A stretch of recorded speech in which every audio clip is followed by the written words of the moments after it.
Well, yeah, I mean, this is an incredibly audacious plan from the Australian government. It's quite remarkable in the scope and the scale of what they're proposing to do here. And I think that what we see with AUKUS is that there is a bipartisan support for the idea that Australia needs to be playing a much bigger role in the region.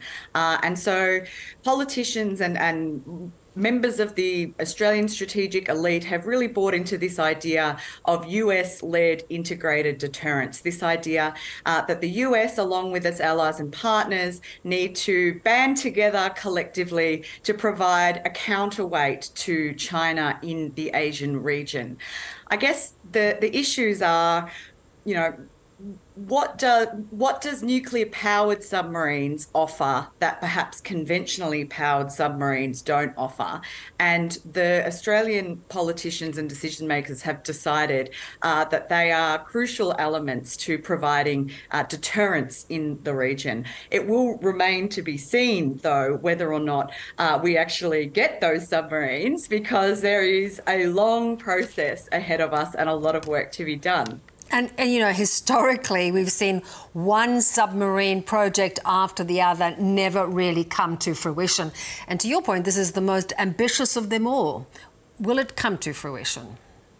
Well, absolutely. I mean, this is being described as high risk and potentially high reward. And you're absolutely right. There's the recent track record on Australia's submarine programs doesn't exactly engender a huge amount of faith. And so, really, I think what we're going to have to see is a whole of nation approach to try and pull this together. And the messaging has to be right to the domestic audiences, but also to the regional audiences, because, or to other states in the Asian region and in the Pacific as well, because, you know, politicians are going to need to explain to Australian citizens why they want to spend such eye-watering sums of money on this nuclear powered submarine program, and it has to explain to our partners in the region that it aims not to destabilize the region with this plan, but to contribute to regional stability and security. And I don't think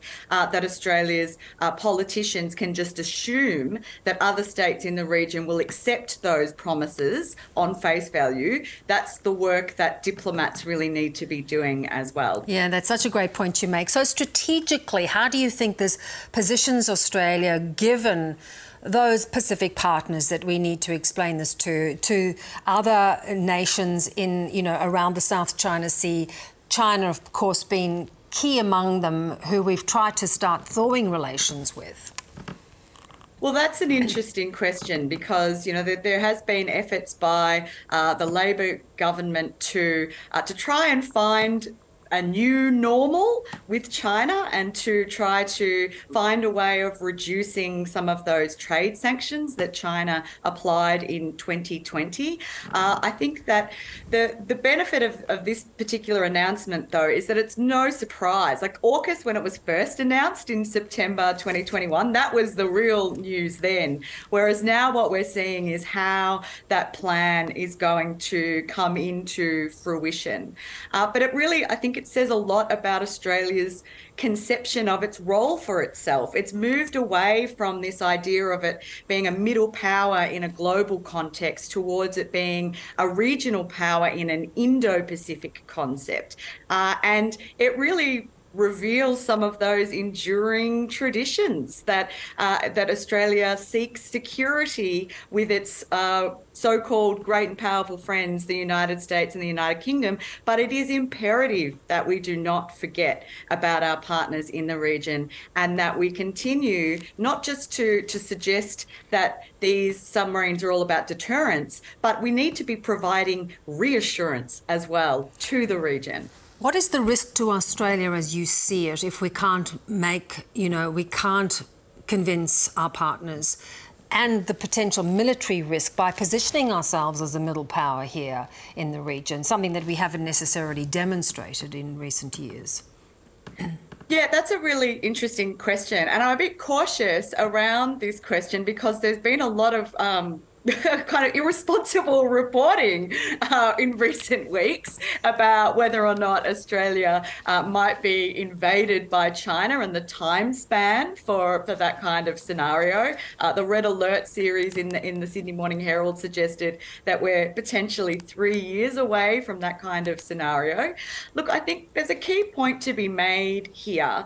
It's not just Australia that's building up its arms in maritime Asia. This is at least partly driven by China's own, building up of its capabilities as well. There's a risk that we enter what's called a security spiral, where mistrust becomes so sort of defining of the regional security order that it's difficult to break free from that mistrust. So reassurance, I think, is really crucial because we don't want to see Australia getting trapped in a situation where there might be, say, an accidental collision that sparks conflict, or that we're drawn into conflict without fully being prepared to participate in such an event. Beck, really interesting perspective that you've brought to that. We will watch as this continues to play out. Thank you so much. Thank you so much.